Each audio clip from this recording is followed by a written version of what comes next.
ప్రణామాలు.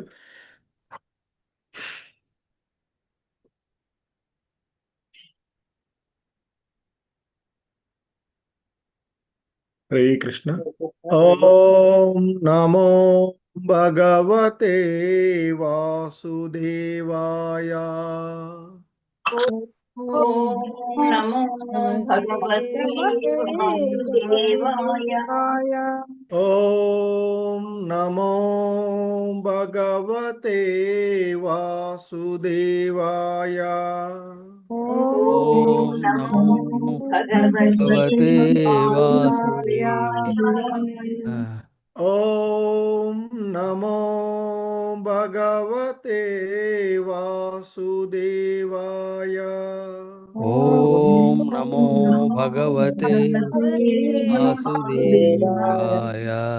నారాయణం నమస్కృత్య నరం చైవ నరోత్తమం.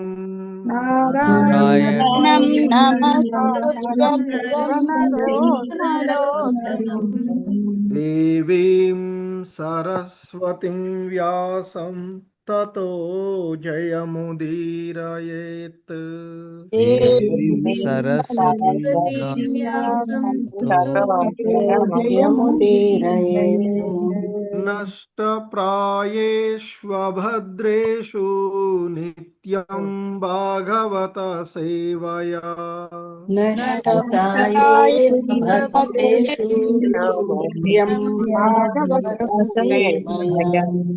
భగవతి ఉత్తమ శ్లోకే భక్తిర్భవతి నైష్టికీ.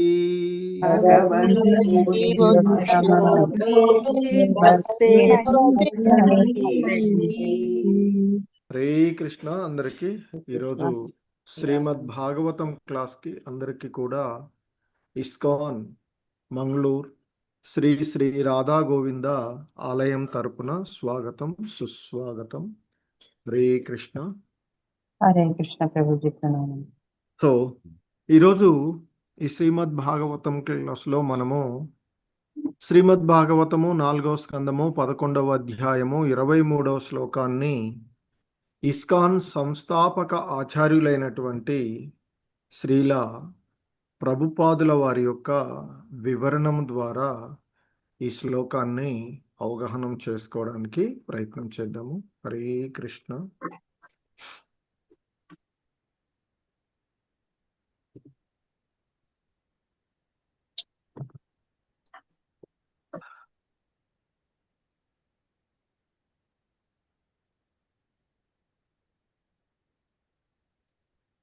హరే కృష్ణ. స్క్రీన్ వస్తుందిగా ప్రభు?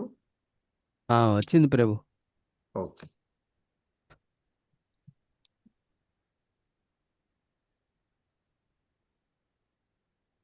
సో శ్రీమద్ భాగవతము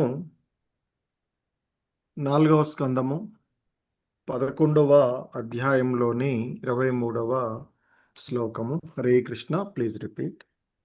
అవ్యక్తస్య ప్రమేయస్య అవ్యక్తస్య ప్రమేయస్య అవ్యక్తస్య ప్రమేయస్య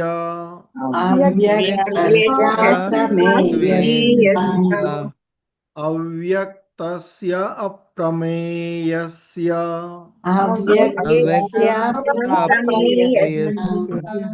నానాశక్త్యుదయస్య చ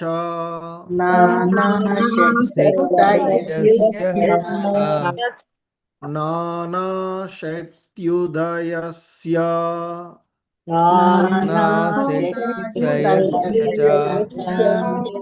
నానాశక్త్యుదయస్య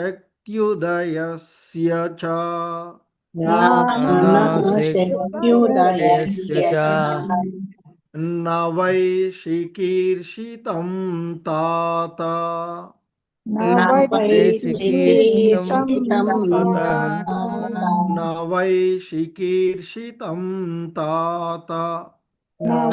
నవైషికీర్షితం తాత నవైషికీర్షితం తాత को वेदात स्वसंभवम् को यथा असंभवम् को वेदात स्वसंभवम् को को वेदात स्वसंभवम् को वेदाध स्वसंभवम् हरे कृष्ण। अव्यक्तस्य अप्रमेयस्य नानाशक्त्युदयस्य च अव्यक्तस्य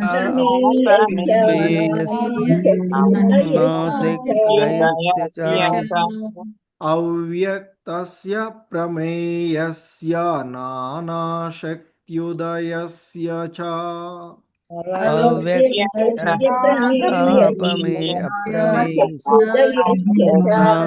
अप्रमेयस्य च न वै शिकीर्षितं तात को वेदात स्वसंभवम् चिकीर्षितं तात को वेदात स्वसंभवम् न वै शिकीर्षितं तात को वेदात स्वसंभवम् न वै चिकीर्षितं तात को वेदात स्वसंभवम् अव्यक्तस्य प्रमेयस्य नानाशक्त्युदयस्य च न वै शिकीर्षितं तात को वेदात स्वसंभवम्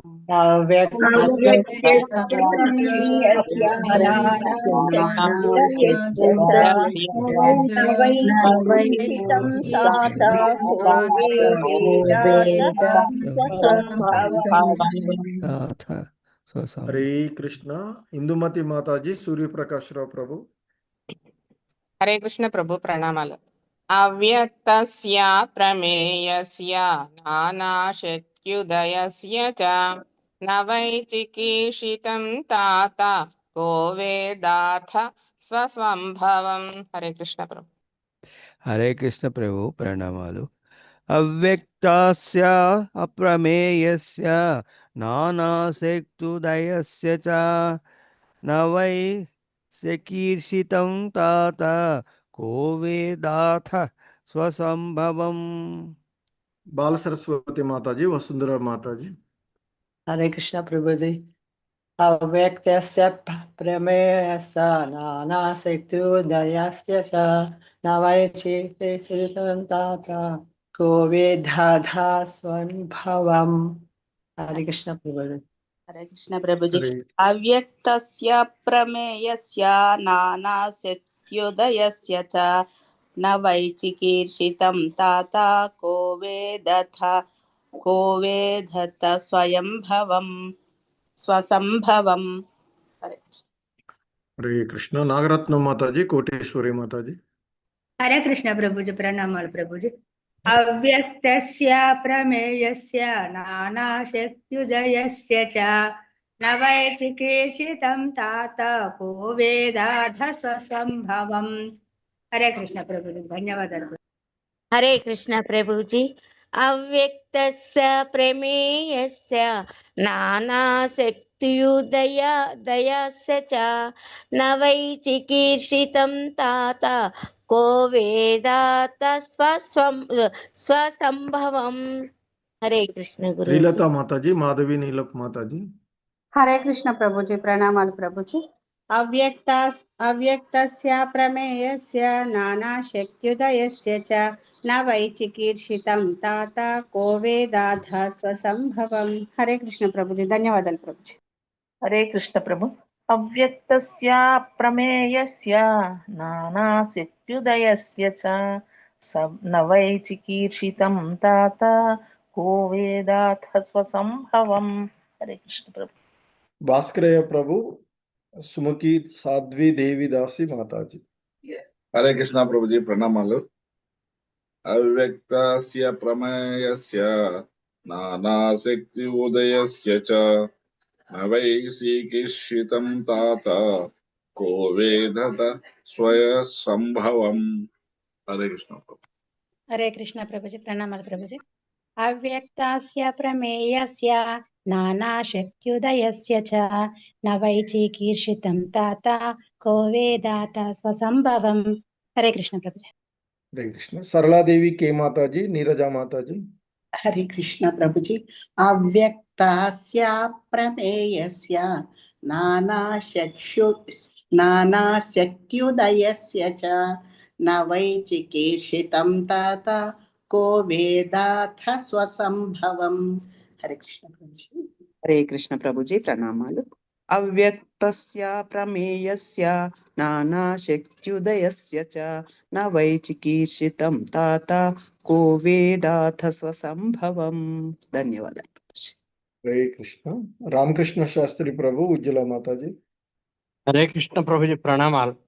अव्यक्तस्य प्रमेयस्य नानाशक्त्युदयस्य च न वैचिकीर्षितं तात को वेदाथ स्वसंभवम्। हरे कृष्ण। हरे कृष्ण। अव्यक्तस्य प्रमेयस्य नानाशक्त्युदयस्य च न वैचिकीर्षितं तात को वेदाथ स्वसंभवम्। हरे कृष्ण। शालावती माताजी, जयप्रदा माताजी। हरे कृष्ण प्रभुजी। अव्यक्तस्य प्रमेयस्य नानाशक्त्युदयस्य च न वैचिकीर्षितं तात को वेदात स्वसंभवम्। हरे कृष्ण प्रभुजी, धन्यवाद। हरे कृष्ण प्रभुजी प्रणमालु। अव्यक्तस्य प्रमेयस्य नानाशक्त्युदयस्य च न वैचिकीर्षितं तात को वेदाथ स्वसंभवम्। हरे कृष्ण। हरे कृष्ण। शशिकला माताजी, वृंदा माताजी। हरे कृष्ण प्रभुजी। अव्यक्तस्य प्रमेयस्य नानाशक्त्युदयस्य च न वैचिकीर्षितं तात को वेदाथ स्वसंभवम्। धन्यवादाలు प्रभुजी। हरे कृष्ण। हरे कृष्ण प्रभुजी। अव्यक्तस्य प्रमेयस्य नानाशक्त्युदयस्य च न वैचिकीर्षितं तात को वेदाथ स्वसंभवम्। हरे कृष्ण। नलिनी मोहन माताजी, वासवी रानी माताजी। हरे कृष्ण प्रभुजी प्रणमामि। अव्यक्तस्य प्रमेयस्य नानाशक्त्युदयस्य च न वैचिकीर्षितं को वेदाथ स्वसंभवम्। हरे कृष्ण प्रभुजी। हरे कृष्ण प्रभुजी। अव्यक्तस्य प्रमेयस्य नानाशक्त्युदयस्य च न वैचिकीर्षितं तात को वेदाथ स्वसंभवम्। हरे कृष्ण प्रभुजी। हरे कृष्ण। वेंकट नरसिंहदास प्रभु जी, रामकृष्ण प्रभु। हरे कृष्ण प्रभु जी। अव्यक्तस्य प्रमेयस्य नानाशक्त्युदयस्य च न वैचिकीर्षितं तात को वेदाथ स्वसंभवम्। हरे कृष्ण प्रभु। हरे कृष्ण प्रभु। अव्यक्तस्य प्रमेयस्य नानाशक्त्युदयस्य च न वैचिकीर्षितं तात को वेदाथ स्वसंभवम्। हरे कृष्ण। హరే కృష్ణ. సో ఈరోజు ఈ శ్లోకంలో ఉన్నటువంటి పదాల యొక్క అర్థాలు, భావము మరియు భాష్యాన్ని చూద్దాము. అవ్యక్తస్య, అవ్యక్తుడైన వాని యొక్క,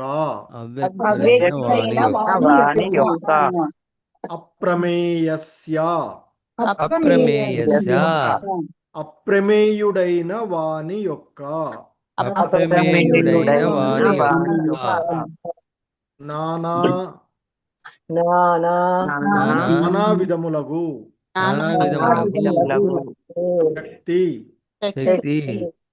శక్తులు ఉదయస్య, ఉద్భవింపచేయు వాని యొక్క,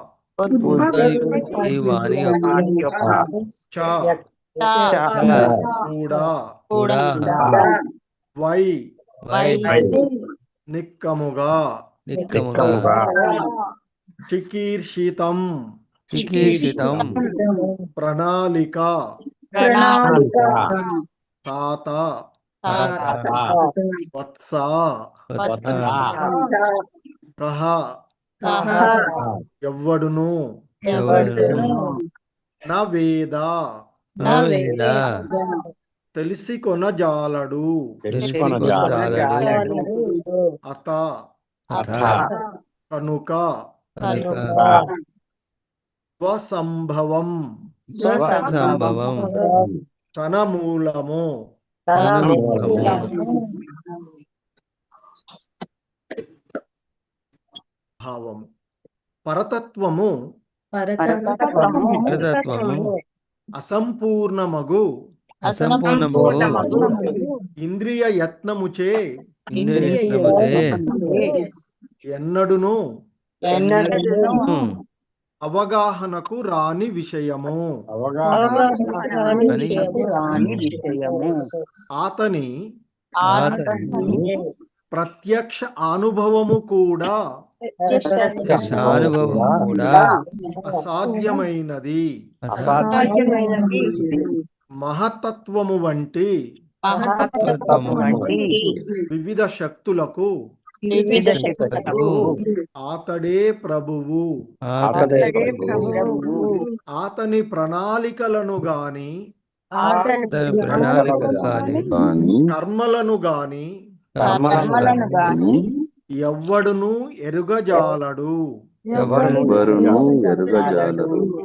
కనుకనే ఆ దేవదేవుడు సర్వకారణములకు ఆది కారణమైనను మానసిక కల్పనము ద్వారా ఎవ్వడును అతనిని తెలిసి కొనజాలడని తీర్మానించవలెను. శ్రీకృష్ణ భావము భాష్యము బై శ్రీల ప్రభుపాదుల వారు శ్రీల ప్రభుపాదకి ఇచ్చారు. భాష్యము తత్వవేత్తలు పలువురు నానా విధములుగా సిద్ధాంతీకరించుచున్నారు కనుక వానిలో ఏది సరి అయినది అనేది ప్రశ్న ఇచ్చట ఉదయించగలదు. దానికి సమాధానమేమనగా పరతత్వమెన్నడును ప్రత్యక్షానుభవ విషయము గాని మానసిక కల్పనా విషయము గాని కాదు. మానసిక కల్పనాపరుని మనము కూపస్థ మండూకము అని పిలువవచ్చును. 3 అడుగుల బావిలో ఒక కప్ప తన అనుభవము ఆధారంగా అట్లాంటిక్ మహాసముద్రము యొక్క పొడవు వెడల్పు గణింప కోరినదట. కానీ ఆ కప్ప మహాశయునికి అది అసాధ్యమైన కార్యము. మనుజుడు గొప్ప విద్యావేత్త కావచ్చును, పండితుడో లేదా అధ్యాపకుడో కావచ్చును.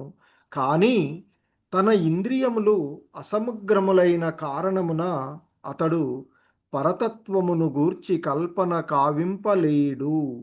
పరతత్వమును అవగాహనము చేసుకొనజాలడు.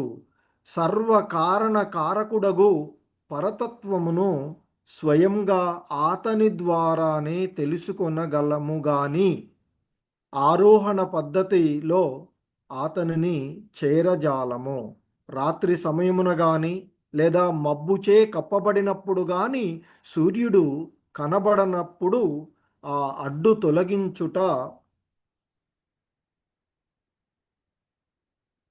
అసాధ్యమైన విషయము. సూర్యుడు ఆకాశమందే ఉన్నప్పటికీ శారీరక శక్తి చేయగాని మానసిక శక్తి చేయగాని వైజ్ఞానిక ఉపకరణల చేయగాని ఆ కార్యము చేయజాలము. రాత్రి సమయమున ఆకాశంలోనికి టార్చ్ లైట్ వేసి సూర్యుని కనుగొనగలిగినంతటి శక్తివంతమైన టార్చ్ లైటును ఎవ్వడునూ ఇంతవరకు కనిపెట్టలేదు. అటువంటి టార్చ్ లైటు లేనే లేదు. అసాధ్యము కూడా కాదు. ఈ శ్లోకమందలి అవ్యక్త అంటే వ్యక్తము కానిది అను పదము సూచించున్నదేమనగా నామమాత్రమగు వైజ్ఞానిక పురోగతిచే పరతత్వము ప్రకటము కాబోదు. అలాగుననే పరతత్వమెన్నడును ప్రత్యక్షానుభవ విషయము కూడా కాదు. మేఘంచే గాని రేయిచే గాని కప్పబడిన సూర్యుడు ఏ విధంగా తిరిగి దృగ్గోచరమగునో అదే రీతిగా పరతత్వమును తెలుసుకొనవచ్చును. రేయి ముగిసిన పిదప సూర్యుడు తన ఇచ్ఛానుసారము ఉదయించగానే ఎల్లరును సూర్యబింబమును గాంచగలరు, ప్రపంచమును గాంచగలరు. అట్లే తమ్ము తాము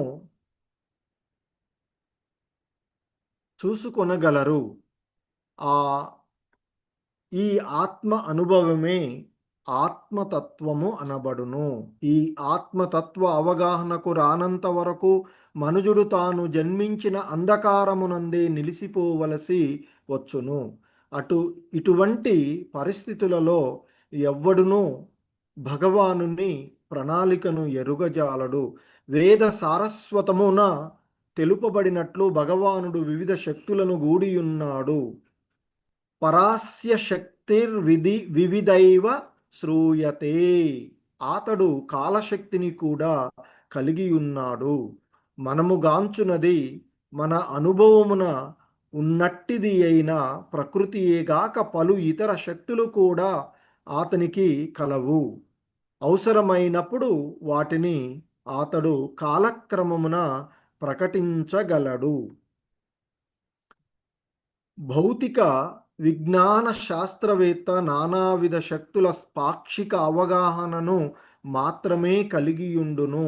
అతడు ఆ శక్తులలో ఒకదానిని అధ్యయనమునకు గ్రహించి తన పరిమితమగు జ్ఞానము చే దానిని అవగతము చేసుకొన యత్నించును. అయినను భౌతిక విజ్ఞాన శాస్త్రంచే పరతత్వమును పూర్తిగా నెరుగుట సాధ్యము కాని విషయము. భవిష్యత్తులో ఏమి జరగనున్నదో ఏ భౌతిక విజ్ఞాన శాస్త్రవేత్తయు ముందుగా చెప్పజాలడు. కానీ భక్తి యోగ విధానము నామమాత్రమగు విజ్ఞాన శాస్త్రమునకు పూర్తి భిన్నమైనట్టిది. భక్తి యోగమున భక్తుడు భగవానునికి పూర్తిగా శరణాగతుడగును. అంతటా ఆ దేవదేవుడు తన నిర్హేతుక కరుణచే స్వయంగా వెల్లడి కాగలడు. ఈ విషయమే భగవద్గీత యందు దదామి బుద్ధి యోగంతం అని చెప్పబడినది. నేనతనికి బుద్ధి యోగమును వసగుచున్నాను అని శ్రీకృష్ణుడు పలికెను. ఆ బుద్ధి యోగం ఏమిటి? ఏనమాం ఉపయాంతితే అనగా మనుజుడు అవిద్యా సముద్రమును దాటి భగవద్ధామమునకు చేరుటకు తగిన బుద్ధిని భగవానుడే వసగును. సారాంశమేమనగా సర్వకారణ కారణమైన పరతత్వము అంటే ఆ పరబ్రహ్మము తాత్విక కల్పనలచే అవగతము కాడు. కానీ భక్తునకు అతడు స్వయంగా వెల్లడి కాగలడు. భక్తుడు ఆ దేవదేవుని పాదపద్మములకు సంపూర్ణంగా శరణజొచ్చియుండుటయే దానికి కారణము. కనుక సాక్షాత్తుగా పరతత్వమే ఈ లోకమునకు అవతరించినప్పుడు ప్రవశించిన శాస్త్రము భగవద్గీతను అంగీకరింపవలెను. బుద్ధివంతుడైన వాడు భగవంతుడనేమో తెలుసుకోగోరినచో గురు నిర్దేశమున ఆ దివ్య శాస్త్రమును అధ్యయనము కావింపవలెను. అంతటా శ్రీకృష్ణుని యథాతథముగా తెలుసుకొనుట సులభతరము కాగలదు. హరే కృష్ణ. జగద్గురు శ్రీల ప్రభుపాదుకి జై. సో ఇది ఈరోజు ఈ శ్లోకమునకు శ్రీల ప్రభుపాదుల వారి యొక్క వివరణము ఇవ్వబడినటువంటిది. హరే కృష్ణ. ఓం అజ్ఞాన తిమిరాంధస్య జ్ఞానాంజన శలాకయా చక్షుర్మిలితం యేన తస్మై శ్రీ గురవే నమః. श्रीचैतन्यमनोभीष्टं स्थापितं येन भूतले स्वयं रूपः कदा मह्यं ददाति स्वपदान्तिकम् वन्देऽहं श्रीगुरु श्रीयुतपदकमलं श्रीगुरून् वैष्णवांश श्रीरूपं साग्रजातं सहगण रघुनाथान्वितं तं सजीवं साद्वैतं सावधूतं परिजनसहितं कृष्णचैतन्यदेवं श्रीराधाकृष्णपादान् सहगणललिता श्रीविशाखान्वितांश नमो विष्णुपादाय कृष्णप्रेष्ठाय भूतले श्रीमते भक्तिवेदांत स्वामिनिति नामिने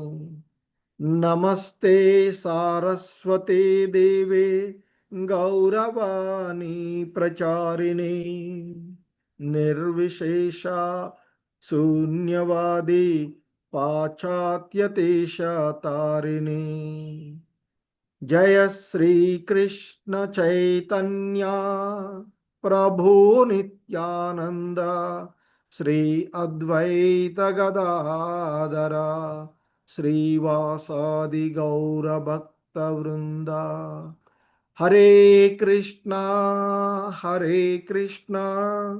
कृष्ण कृष्ण हरे हरे हरे राम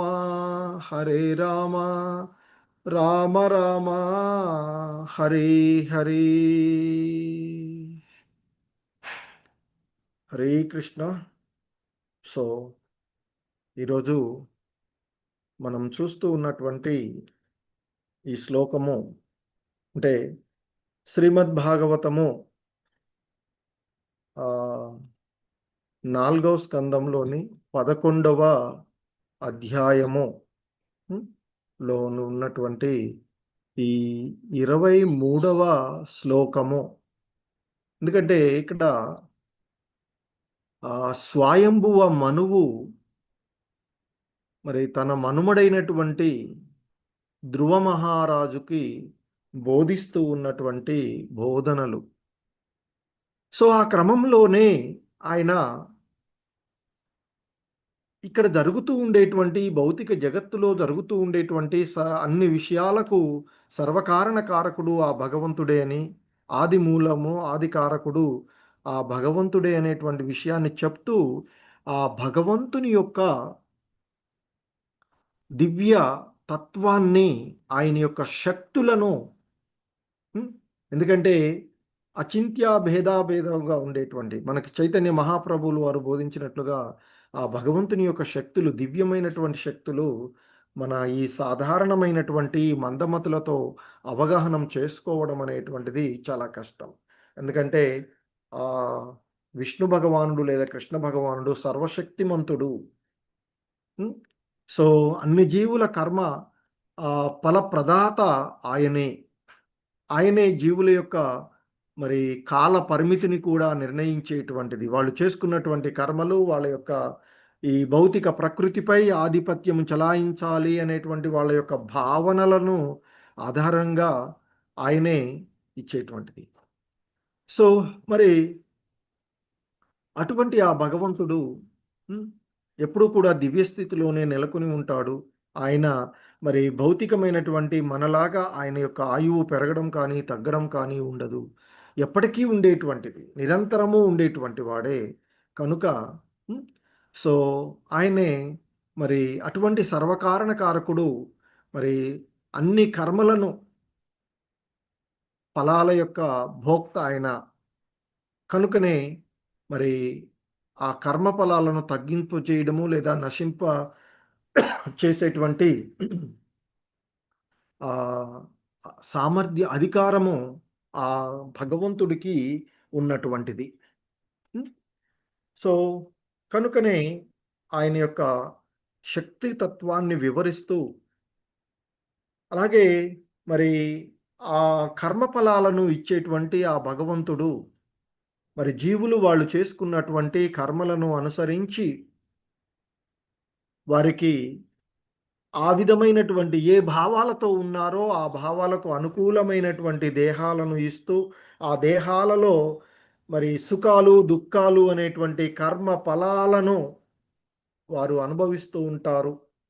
సో ఆ విషయాలనే వివిధ రకాలైనటువంటి వాళ్ళు వివరించేటువంటి కొందరేమో ఆ, మరి కర్మఫలము అని, కొందరేమో స్వభావము కారణమని, మరి కొంతమంది దైవం కారణమని, ఇంకా కొంతమంది వారిలో ఉండేటువంటి ఆ ఆ కోరికలు కారణము అని. సో ఈ వివిధ రకాలుగా మరి భావనలను చెప్తూ ఉన్నటువంటిది. అయితే మరి ఏవి ఉన్నప్పటికీ కర్మలైనా కోరికలైనా ఇంకేవైనా ఇవన్నీ కూడా భగవంతుణ్ణి కేంద్రంగా చేసినప్పుడు మరి అవన్నీ కూడా నశింప చేయబడి అవన్నీ కూడా అకర్మలుగా భావించబడి వాటి యొక్క ఫలాలు అంటే అవి పాపాలకు ఏవీ సంబంధం లేకుండా మరి వాళ్ళు అలా నిమగ్నమైనప్పుడు అలా కృష్ణ భక్తి భావయుత సేవలో నియుక్తము అయినప్పుడు అవన్నీ కూడా పవిత్రీకరించబడతాయి. కోరికలు కానీ కర్మలు కానీ ఇంకా ఏవి ఉన్నా అవన్నీ కూడా భగవత్ కేంద్రంగా ఉన్నప్పుడు అవన్నీ కూడా మరి పవిత్రీకరించబడి మరలా ఈ జీవులు వివిధ యోనులలో పడవలసినటువంటి అవసరం లేదు. మళ్ళీ ఈ తాత్కాలికమైన దుఃఖాలయమైనటువంటి ఈ భౌతిక జగత్తులోకి రావడం అనేటువంటి ఆ చక్రం ఏదైతే ఉందో అది మరి అంతమొందుతుంది అని చెప్పబడుతూ ఉన్నటువంటిది. సో దానికి మనకున్నటువంటి ఏకైక మార్గము భక్తి మార్గము. శ్రీమద్ భాగవతంలో చెప్తూ ఉన్నట్లుగా నవవిధ భక్తి మార్గాలు, అందులో శ్రవణం, కీర్తనం, స్మరణం, అర్చనం అనేవి ప్రాథమికంగా మనకి చెప్తూ ఉన్నటువంటివి. సో అలాగే మనకి ఆ భగవంతుని యొక్క దివ్య గుణగణాలను శ్రవణం చేసిన తదుపరి మరి ఆ దివ్య గుణగణాలను లీలలను స్మరించడమే మరి ఈ బంధనాల నుండి బయటపడేసేటువంటి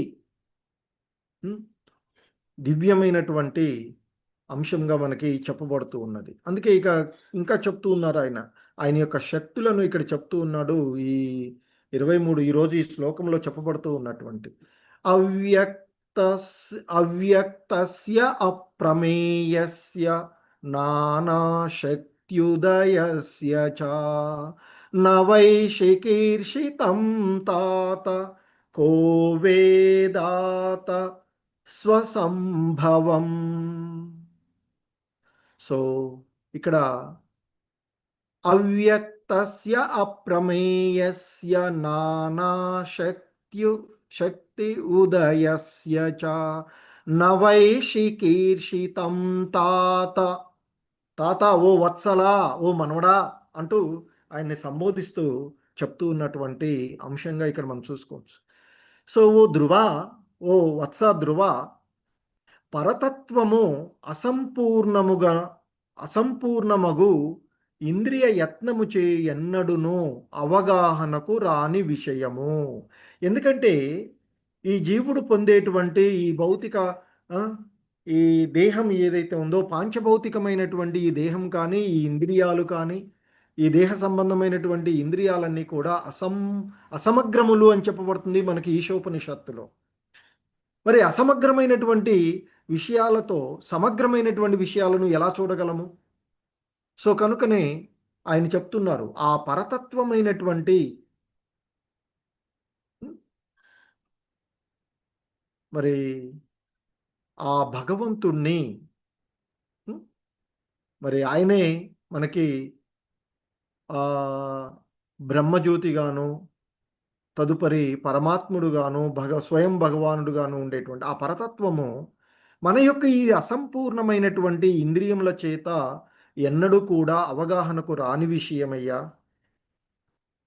అలాగని చెప్పేసి ఆయనని ప్రత్యక్షంగా కూడా మరి అంటే ఆయన్ని ప్రత్యక్షంగా అనుభూతం పొందడం అనేటువంటిది కూడా అసాధ్యమైనది. ఎందుకంటే ఈ సృష్టిలో ఉండే మహాతత్వము వంటి వివిధ శక్తులకు ఆయనే ప్రభువు, యజమాని. అటువంటి ఆయన యొక్క ప్రణాళికలను కానీ ఆయన యొక్క కర్మలను కానీ ఈ అసమగ్రమైనటువంటి ఇంద్రియముల చేత ఉన్నటువంటి ఎవ్వడును ఎరుగజాలడు. కనుకనే ఆ దేవదేవుడు సర్వ కారణములకు ఆది కారణమై ఉన్నప్పటికీ కూడా మరి అన్నిటికీ కారణం ఆయనే, అన్నిటిని కూడా ఆయన వలనే జరుగుతూ ఉన్నప్పటికీ కూడా ఈ మానసిక కల్పనలము ద్వారా ఆ ఆది కారణమైనటువంటి ఆయనను మానసిక కల్పనల ద్వారా ఎవ్వడు కూడా ఆయనని అనుభూతమొనర్చుకొనజాలడు అంటూ ఇక్కడ అని తీర్మానించవలెను అని చెప్తూ ఉన్నారు ఇక్కడ. ఎందుకంటే ఆ తత్వవేత్తలు తత్వాన్ని అనుభూతి పొందడానికి చెప్పేటువంటి ఇక్కడ ఉండేటువంటి వాళ్ళు ఈ తత్వవేత్తలు ఒక ఆయన ఒక సిద్ధాంతం చెప్తే ఇంకొక ఆయన ఇంకొక సిద్ధాంతం చెప్తారు. ఎందుకంటే వాళ్ళ యొక్క మానసిక కల్పన స్థితులను అనుసరించి వాళ్ళ యొక్క ఊహలను అనుసరించి వాళ్ళు చెప్తూ ఉండేటువంటి విషయాలు కదా. సో కనుక మరి ఈ అసమగ్రమైనటువంటి వాళ్ళు ఇష్టం వచ్చింది. కానీ మరి సంపూర్ణమైనటువంటి ఆ భగవంతుడి నుంచి వచ్చినటువంటిది ఏదైనా సంపూర్ణమే. అందుకే ఈశోపనిషత్తులో ఓం పూర్ణమద పూర్ణమిదం పూర్ణాత్ పూర్ణత్ అంటూ చెప్తూ ఉండేటువంటిది. సో కనుక మరి అటువంటి ఆ పరిపూర్ణమైనటువంటి ఆ భగవంతునికి సంబంధించినటువంటి సో ఆయన ద్వారా తెలిసినప్పుడే అది సంపూర్ణంగా ఉంటూ ఉంటుంది. ఎందుకంటే ఆయనకే సంపూర్ణం తెలుసు, ఆయనకు సంబంధించినటువంటివి. మనకే సగం తెలిసింది అనుకోండి, మనం మళ్ళీ చెప్తుంటే ఇంకొక సగం చెప్తాం అందులో. సో అందుకే భగవద్గీతలో కూడా ఆ విధంగా కొంతమంది సొంత ఊహల ద్వారా పరంపర నశించిపోయింది అని చెప్పేసి మళ్ళీ పరంపర కొనసాగిస్తున్నాను నీ ద్వారా అంటూ అర్జునుడికి చెప్తూ ఉండేటువంటిది. సో కనుకనే ఇక్కడ అవ్యక్తమైనటువంటి ఇంద్రియాలకు అందని అపరిమితమైనటువంటి అంటే కొలవడానికే సాధ్యం కానటువంటి వాడు నానాశక్తి ఉదయస్య అంటే అనేక శక్తులు వెలువరింపచేసేటువంటి వాడు. మరి అలా అనేకమైనటువంటి శక్తులను ప్రదర్శించేటువంటి ఆ దేవదేవుడు నవై శికీర్షితం అంటూ చెప్తూ ఉన్నటువంటి అంశం మనకి ఇక్కడ. నవై శికీర్షితం. సో అంటే ఈ ఆయన ఎవరికి కూడా ఈ ఆయన అంటే ఆయన యొక్క ప్రణాళికలు ఎవ్వడు కూడా అవగాహన చేసుకోలేడు. సో నా వేద అంటూ చెప్పబడుతున్నటువంటి తెలుసుకొనజాలడు అంటూ చెప్తూ ఉన్నటువంటిది. నా వేద తెలుసుకోలేనటువంటి. శికీర్షితం అంటే ఆయన యొక్క ప్రణాళికలు అంటే ఉద్దేశం కానీ ఆయన యొక్క సంకల్పాలు ఏదైనా కానీ. సో మరి అటువంటి ఆయన్ను ఇక్కడ మనకి అంటే చెప్తున్నటువంటిది అవ్యక్తము అపరిమితము అనేకమైనటువంటి శక్తులు ప్రదర్శించేటువంటి భగవంతుని యొక్క ప్రణాళికలు అంటే సంకల్పాలు కానీ ఆయన యొక్క అవతార రహస్యాన్ని కానీ పూర్తిగా ఎవడు కూడా ఎవడు తెలుసుకోగలడు అంటూ చెప్పబడుతూ ఉన్నటువంటి అంశము. ఇక్కడ మనకి మరి శ్రీల ప్రభుపాదులు వారు భాష్యంలో దీన్ని ఈ మన విషయాలను కూపస్థ మండూకము అని చెప్తున్నారు. ఒక 3 అడుగుల వెడల్పున్నటువంటి ఒక బావిలో తన జీవితాన్ని గడిపేటువంటి ఒక కప్ప సో ఏదో ఒక వర్షాలు పడి ఆ బావి పొంగిపోయి వెళ్ళి మహాసముద్రంలో కలిసిన తర్వాత అంతకుముందే మహాసముద్రంలో ఉండేటువంటి కప్పను గురించి కలిశారన్నట్టు. ఈ 2 కలిసి మాట్లాడుకునేటప్పుడు మహాసముద్రం గురించి అబ్బా సముద్రం ఉంటున్నారు, ఇది ఎంత ఉంటుంది అంటే ఇప్పుడు అదంతా 3 అడుగుల్లో ఉంటుంది అంటే మా ఈ 3 అడుగుల బావి 3 అడుగులు ఉంటుందా మీ సముద్రము, లేకపోతే ఒక 2 రెట్లు ఉంటుందా, అంటే ఒక 6 అడుగులు ఉంటుందా, ఇదే అది వందల వేల మైళ్ళలో ఉండేటువంటి సముద్రాన్ని అలాగే మరి అలా అపరిమితంగా ఉండేటువంటి ఆ భగవంతుని యొక్క శక్తులు తత్వాలను ఎవడు కూడా ఇక్కడ మనల్ని అంటే ఈ భౌతిక జగత్తులో బంధితమై ఉన్నటువంటి వీళ్ళని ఆ కూపస్థ మండూకము అని పిలుస్తూ ఉన్నారు. అటువంటి వాడికి ఆ ఎలాగైతే ఆ మహాసముద్రం యొక్క పొడవు వెడల్పును తెలుసుకోలేదో, ఎలాగైతే దానికి అసాధ్యమో, ఎందుకంటే ఇప్పటిదాకా అది ఆ 3 అడుగులు ఉన్న ఆ బావిలోనో లేదా గుంటలోనో ఉండిపోయింది అది. అటువంటి దానికి దాని జీవితం అంతా కూడా అదే ఆ బావే మహాసముద్రంలాగా ఉండిపోయింది దానికి. సో కనుక మరి మహాసముద్రాన్ని అలాగే ఒక గొప్ప ఎవడైనా విద్యావంతుడు కావచ్చు, పండితుడు కావచ్చు, అధ్యాపకుడు కావచ్చు, ఈ అసమగ్రమైనటువంటి ఇంద్రియాలను కలిగి ఉన్నటువంటి మనము అసమగ్రమంగానే ఉంటుంది. అందుకే చెప్తున్నారు, సూర్యుడు ఆకాశం అందే ఉన్నప్పటికీ కూడా చీకటైనప్పుడు మరి ఏదో ఒక టార్చ్ లైట్ను ఉపయోగించి మనం సూర్యుడిని చూడాలనే ప్రయత్నము సాధారణమైనటువంటి ఇది అని చెప్తున్నారు. అంటే ఇక్కడ ఈ శ్లోకంలో అవ్యక్తము అంటే వ్యక్తము కానటువంటిది. అందుకే ఇక్కడ చెప్తున్నారు కదా, అవ్యక్తస్య అప్రమేయస్య. సో మరి ఇక్కడ అంటే ఇక్కడ ఈ ఇది అవగాహన అంటే ఇక్కడ వ్యక్తం కానటువంటి విషయం ఏదైతే ఉందో అది దేంటంటే ఈ నామమాత్రమైనటువంటి ఈ వైజ్ఞానిక భౌతిక పురోభివృద్ధి అని చెప్తూ ఉన్నామే, దాని చేత అది అవగతము కాని విషయము అంటూ చెప్పబడుతూ ఉన్నటువంటిది. సో మరి ఎలాగైతే ఆ సూర్యుడు ఉదయించినప్పుడు ఇవన్నీ కూడా పటాపంచలైపోతాయి. అందుకే భగవద్గీతలో చెప్తారు, ఎప్పుడైతే ఈ అజ్ఞానము అనేటువంటి చీకటిని తొలగించుకుంటాడో, సూర్యోదయమైనప్పుడు ఎలాగైతే ఈ చీకటంతా తొలగిపోతూ ఉందో, అలాగే జ్ఞానోదయమైనటువంటి భక్తుల యొక్క హృదయాలలో ఉండేటువంటి జ్ఞానోదయమైనప్పుడు అంటే ఆత్మానుభవము. మరి అంటే ఏంటి ఆత్మానుభవము? మనల్ని మనం అంటే పరతత్వము, ఆ ఆత్మ పరమాత్మ వారి మధ్య ఉండే సంబంధము, ఈ అంశాలను మనల్ని మనం ఎరుగగలిగినప్పుడు ఆత్మానుభవము అని చెప్తారు. ఈ ఆత్మానుభవం రానంత వరకు కూడా మనం అజ్ఞాన అంధకారంలోనే ఉన్నట్లు. మరి వేద వాజ్మయంలో తెలుపుతూ ఉన్నట్లుగా భగవానుడు అనేకమైనటువంటి శక్తులను కలిగి ఉన్నప్పటికీ ఈ కాలశక్తి కూడా ఆయనలో ఉండేటువంటి శక్తులలో ఒకటైనటువంటిది. సో మరి మనం చూస్తూ ఉండేటువంటి ఈ భౌతిక జగత్తు ఏదైతే ఉందో ఇది ఒక శక్తి, చిన్న శక్తి మాత్రమే. ఆయనకు ఇలాంటివి అనేకమైనటువంటి శక్తులు ఆయన ప్రదర్శించగలిగేటువంటిది. సో మరి ఈ భౌతికమైనటువంటి విజ్ఞాన శాస్త్రము పురోభివృద్ధి చెందినాము అని చెప్పుకునేటువంటిది ఇది ఒక పాక్షికమైనటువంటి అవగాహనను మాత్రమే ఇవ్వగలదు. అందుకే ఇక్కడ అవ్యక్తస్య అంటే ఆ భగవంతుని యొక్క అప్రాకృత స్వభావము అని చెప్తూ ఉంటుంటారు. అంటే ఆ భగవంతుడు మన ఆచార్యుల ప్రకారం, పూర్వ ఆచార్యుల ప్రకారము ఆ భగవంతుడు ఇంద్రియాలకు అందనివాడు, సాధారణ తర్కాలతో తెలుసుకోలేనటువంటి వాడు. అందుకే మనకి జీవగోస్వాముల వారు భగవంతుని యొక్క స్వరూపము అచింత్యమైనది, అందుకే ఆయనను పూర్తిగా గ్రహించడము సాధ్యము కాదు అని చెప్తూ ఉంటుంటారు. అలాగే అప్రమేయం.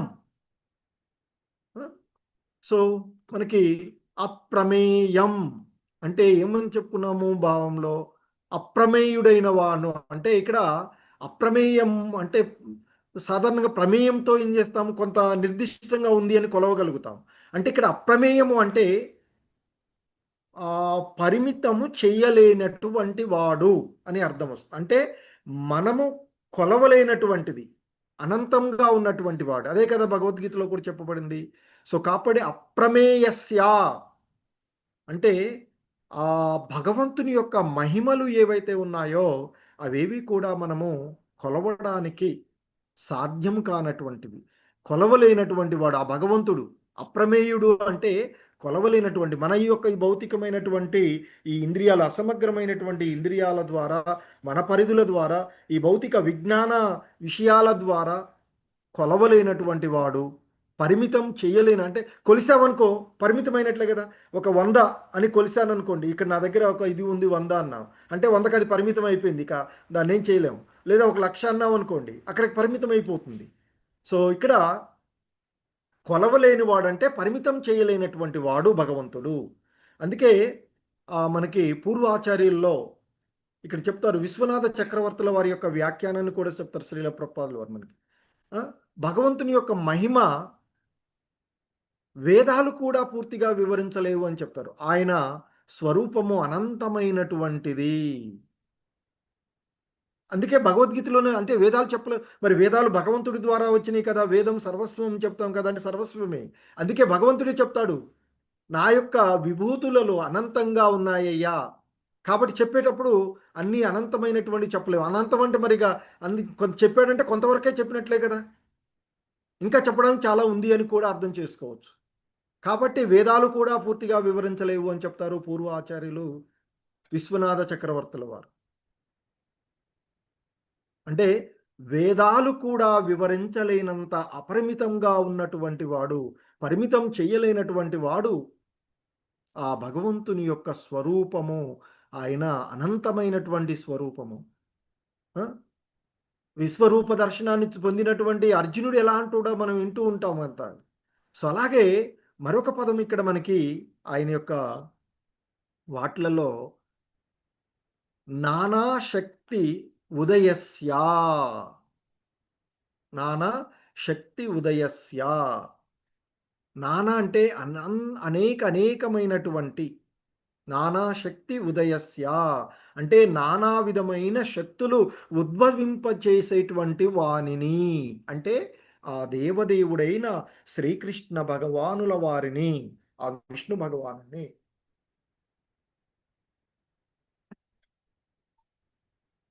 ఆయన రూపంనే మనము పరిమితం చేయలేము, వివరించలేము. స్వరూపం అనంతమైనటువంటిది. అలాగే ఆయన యొక్క శక్తులు కూడా నానాశక్తి ఉదయస్య అంటే ఆయన అనేకమైనటువంటి శక్తులు. కానీ మన శక్తులు కొంత చెప్పుకుంటాం, ఎందుకంటే ఆంతరింగిక శక్తి అని, బాహ్య శక్తి అని, తటస్థ శక్తి అని కదా, 3 రకాలుగా చెప్పుకుంటాం. కానీ మళ్ళీ అందులో అనేక రకాలుగా ఉండేటువంటివి. సో కాబట్టి అక్కడ కూడా మళ్ళీ మనం ఏమీ వివరించలేము. అందుకే భగవద్గీత 7వ అధ్యాయంలో చెప్తాడు, ఆయన పరాశక్తి అపరశక్తి అంటూ 2గా చెప్తాడు మళ్ళీ. సో కనుక ఆయనకు వివిధ రకాలుగా ఉండే, అందులో మళ్ళీ అపరశక్తి అంటే భౌతిక తత్వంలో అనేక రకాలుగా శక్తులు, పరశక్తి మరి పర అంటే జీవతత్వాలతో కూడుకున్నవి అంటూ, అంటే ఆధ్యాత్మికమైనటువంటివి. సో ఆయన యొక్క ఆంతరింగిక శక్తి ఆహ్లాదిని శక్తి, ఆధ్యాత్మిక లోకం. ఇక బహిరంగ శక్తి ఈ భౌతిక ప్రకృతి అంతా కూడా, ఈ భౌతిక ప్రపంచాలన్నీ కూడాను. ఇక తటస్థ శక్తులు అనేది ఆ జీవులు ఆయనకి. సో ఇవన్నీ కూడా భగవంతుడి నుంచి ఉద్భవించినటువంటివే, మరి వీటినే మనం ఇది చేయలేనటువంటివి. సో కనుక ఆయన యొక్క శక్తులు కూడా అపరిమితము. నానాశక్తి ఉదయస్యా, అన్ని శక్తులు ఆయన నుండే ఉద్భవించేటువంటివి. అలాగే ఆయన యొక్క సంకల్పం గురించినటువంటి ప్రస్తావన కూడా మనకి ఈ శ్లోకంలో చెప్పబడుతూ ఉంటున్నటువంటిది. సో నవై శికీర్షితం తాత అని చెప్తున్నాడు స్వయంభువ మనువు. సో మరి ఆయన ఆ భగవంతుని యొక్క సంకల్పము ఎవడికి కూడా పూర్తిగా తెలుసుకోలేడు అంటాం కదా అప్పుడప్పుడు. నీ మనసులో ఏముందో తెలుసుకోలేక మన చిన్న వాళ్ళ గురించే మనం తెలుసుకోలేనప్పుడు అపరిమితంగా ఉన్నటువంటి ఆ భగవంతుని గురించి తెలుసుకోవడం అనేది ఎట్లా అంటూ చూడొచ్చు.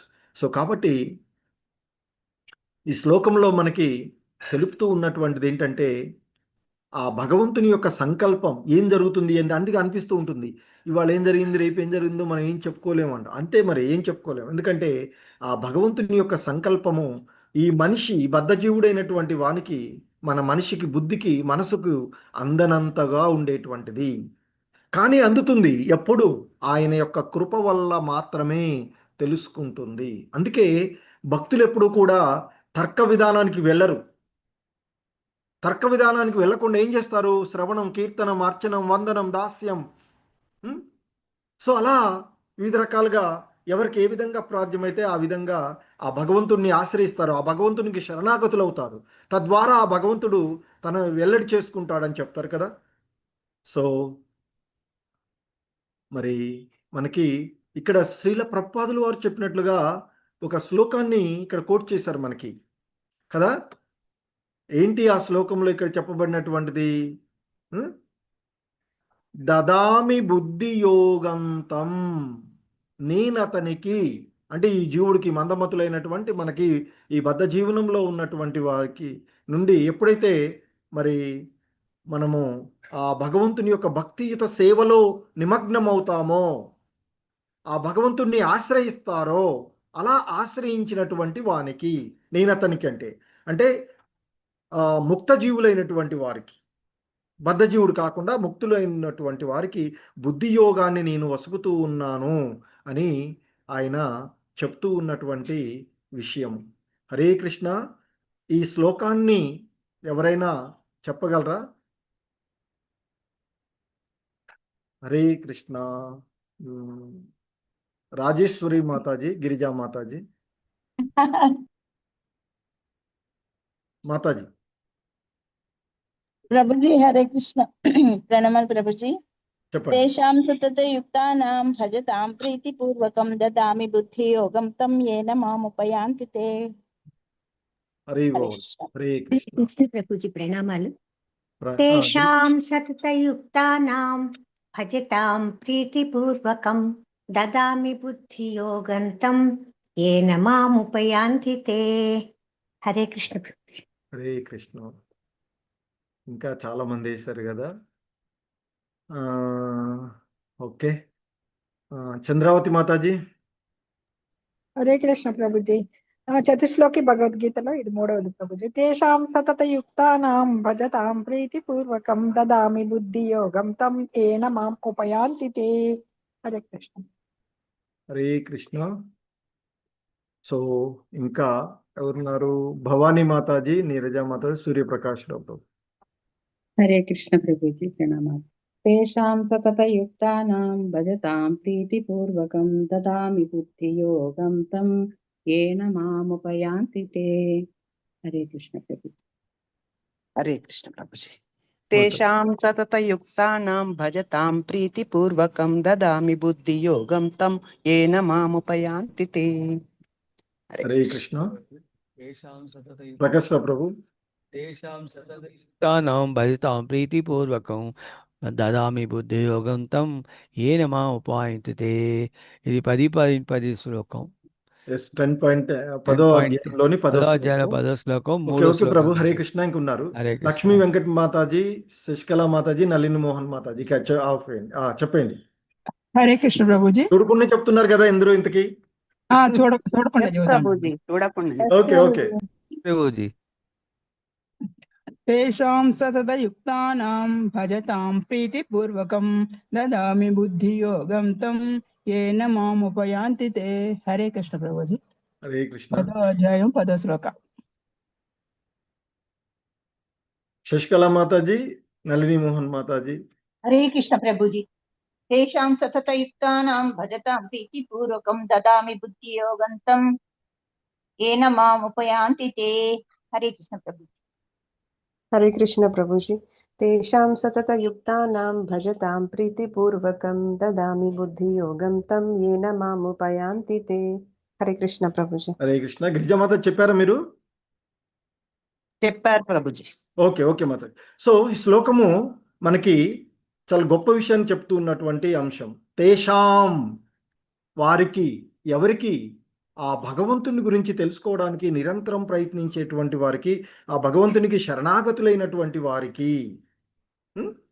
సో అటువంటి వారికి అంటే ఎవరైతే ఎల్లప్పుడూ సతతం యుక్తానాం, నిరంతరము, అందుకే ఇవాళ మార్నింగ్ మనం భాగవతంలో కూడా చెప్పుకుని నిరంతరం ఉండాలి. శ్రవణ కీర్తనాలు అనేది ఎప్పుడో ఒకసారి కొద్దిసేపు మాత్రమే చేసేది కాదు.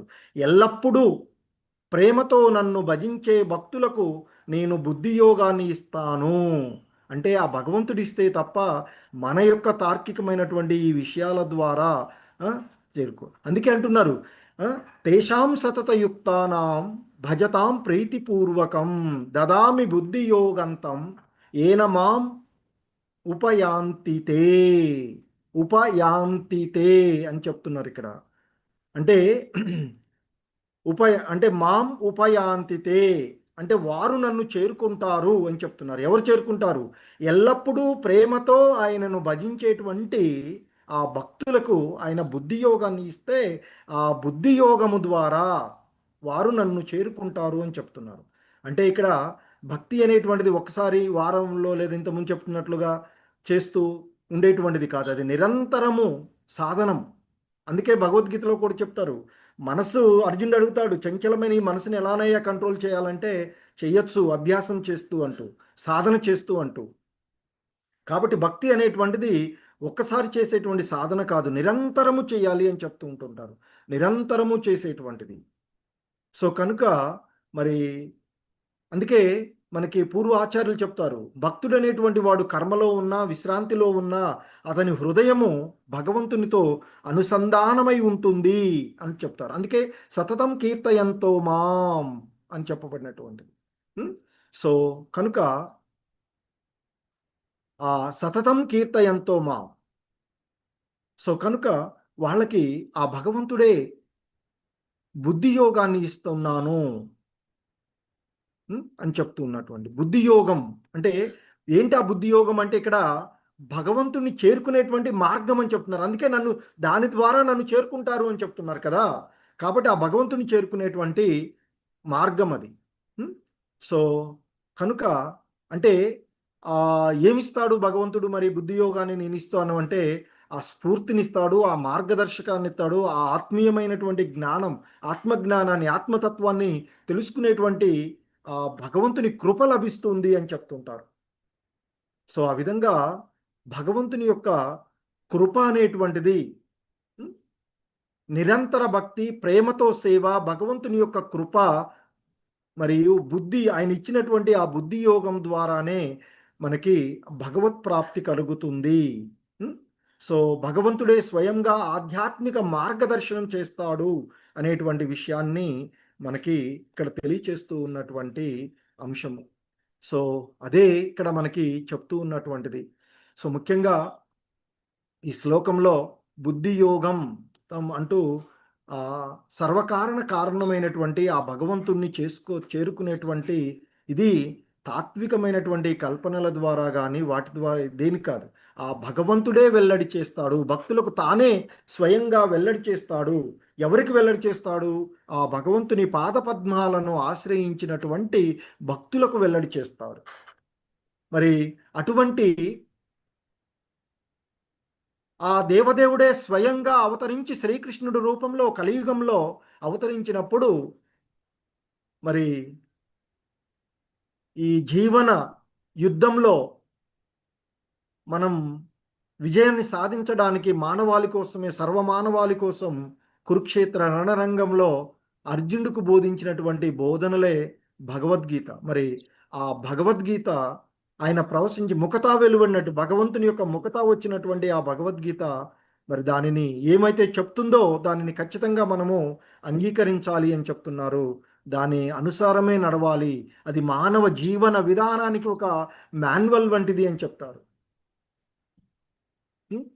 సో మరి నిజమైనటువంటి బుద్ధిమంతుడు ఆ భగవతత్వం అంటే ఏంటో తెలుసుకోగోరినప్పుడు ఒక ప్రామాణికమైనటువంటి గురువు యొక్క మార్గదర్శకంలో మనకున్నటువంటి పూర్వ ఆచార్యులు అయినటువంటి శ్రీల ప్రభుపాదుల వారు, వారికి పూర్వం ఉన్నటువంటి వారు భక్తి సిద్ధాంత సరస్వతుల వారు, అలాంటి వాళ్ళంతా కూడా మనకి గోస్వాములు అందించినటువంటి విశ్వనాథ చక్రవర్తుల వారు, జీవ గోస్వామి, రూప గోస్వాముల వారు, సనాతన గోస్వాముల వారు, అటువంటి వారు ఇచ్చినటువంటి మార్గదర్శకాలను అనుసరిస్తూ మనము భక్తిలో పురోభివృద్ధి చెందాలి అనేటువంటిది. అప్పుడు మాత్రమే ఆ దేవదేవుడైనటువంటి శ్రీకృష్ణ భగవానుణ్ణి యథావిధిగా తెలుసుకోవడము మనకి సులభమవుతుంది అని చెప్తున్నారు. సో ముఖ్యంగా ఈ శ్లోకం మనకి తెలియచేసేటువంటి ఒక 4 ముఖ్యమైనటువంటి సత్యాలు అనొచ్చు, నిజాలు. ఏంటంటే భగవంతుడు ఇంద్రియాలకు అతీతుడు, మన ఇంద్రియాలకు అసమగ్రమైనటువంటి ఇంద్రియాలకు అతీతుడు ఆయన. ఆయన అపరిమిత శక్తి సంపన్నుడు. ఆయన అంటే అపరిమితుడు, పరిమితం చేయలేనటువంటి వాడు, కొలవజాలనటువంటి వాడు ఆయన. ఆయన శక్తులు అనేకమైనటువంటి శక్తులకు మూలము ఆయన. అందుకే నానాశక్తి ఉదయస్య అంటూ చెప్పబడినటువంటిది. అనేక శక్తులకు మూలము ఆయన, అనేక శక్తులు ఉద్భవించడానికి ఆయన. మరి అటువంటి ఆయన యొక్క ప్రణాళిక, ఆయన యొక్క శికీర్షితం అని చెప్పబడిన ప్రణాళికలు, ఆయన యొక్క సంకల్పాలని ఎవడు కూడా వారి వారి తర్కం ద్వారా అవగాహన చేసుకోలేరు. ఆయన మహిమను పూర్తిగా తెలుసుకోవడము అసాధ్యము, కానీ సాధ్యమే. ఎప్పుడంటే భక్తి ద్వారా, ఆ భగవంతుని యొక్క కృప ద్వారా, ఆయన కరుణ ద్వారా, ఆయన యొక్క మెర్సీ ద్వారా మాత్రమే అది సాధ్యమవుతూ ఉంటుంది. హరే కృష్ణ. జగద్గురు శ్రీల ప్రపాద్కి జాయ్. సో ఇది ఈరోజు మరొక అద్భుతమైనటువంటి బోధన. తన మనుమడికి ఆ స్వయంభువ మనువు, మానవ జాతి పితగా చెప్పుకున్నటువంటి మనువు ఇచ్చినటువంటి బోధన. సో హరే